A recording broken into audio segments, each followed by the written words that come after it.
Hey parents, Kenan here with another parent resource, and this week we are touching on quite a bit of the biblical story. In fact, where we find ourselves, we're kind of in the middle of this historical moment of Israel where you have the introduction of kings. This is right after Exodus and after Moses and the people of Israel going through the law and all that kind of stuff. That's for us as 21st century Christians, let's be honest, it's a little bit harder to read.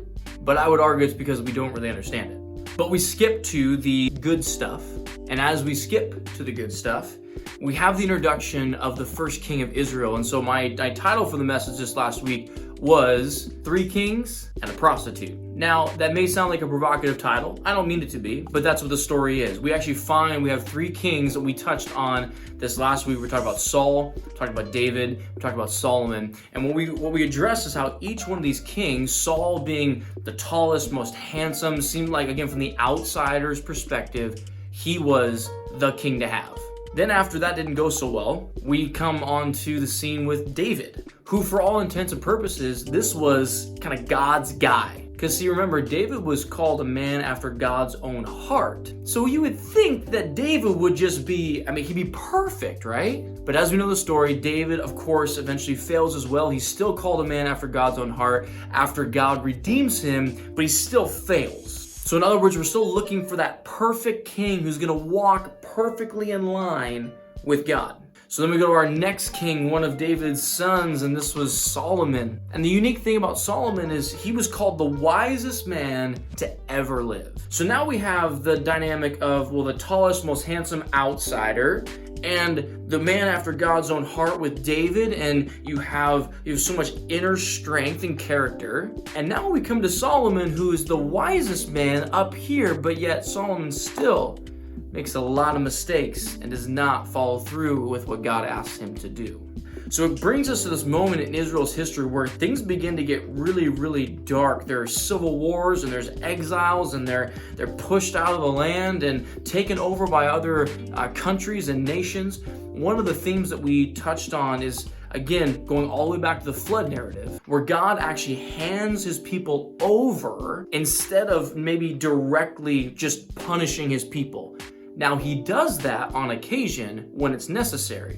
But more often than not, God actually will use other nations to overwhelm his people, and they're sent into exile as consequences for their actions. So as we go through the prophets and we go through some of the times of exile, we kind of quickly covered over prophets like Isaiah, Jeremiah, and Ezekiel, and Daniel, but we really landed in the minor prophet Hosea.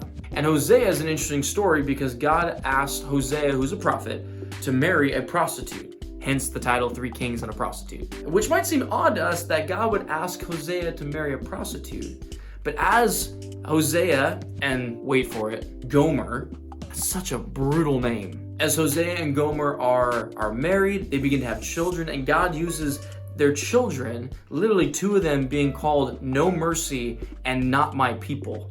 And this is a way of God of actually interjecting prophetic words and warnings to the people of Israel of how God is feeling. He's heartbroken because his people keep choosing these other gods. And then we come to Hosea 11, where we actually find that even though Israel continues to break God's heart, God has not given up on the people of Israel. And then we land in the night, and I would encourage you to read this at home when you have some spare time, is Isaiah chapter 61, the first 4 verses in particular.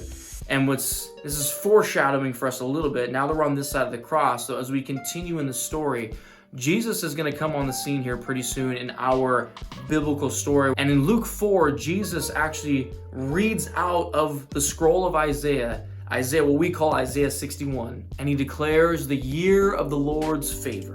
And that's what we read in Isaiah 61. So we're seeing a connection between the Old Testament and Jesus right off the bat. And so this week, as you have your discipleship moment with your student or students and you as a family, as you have that discipleship moment this week, I would love for you to discuss or ask questions around, where do we see the New Testament referencing the Old Testament? Or where do we see Jesus coming on the scene and actually beginning to fulfill some of these themes that we've been talking about throughout the Bible. This might start a really interesting conversation with you and your family.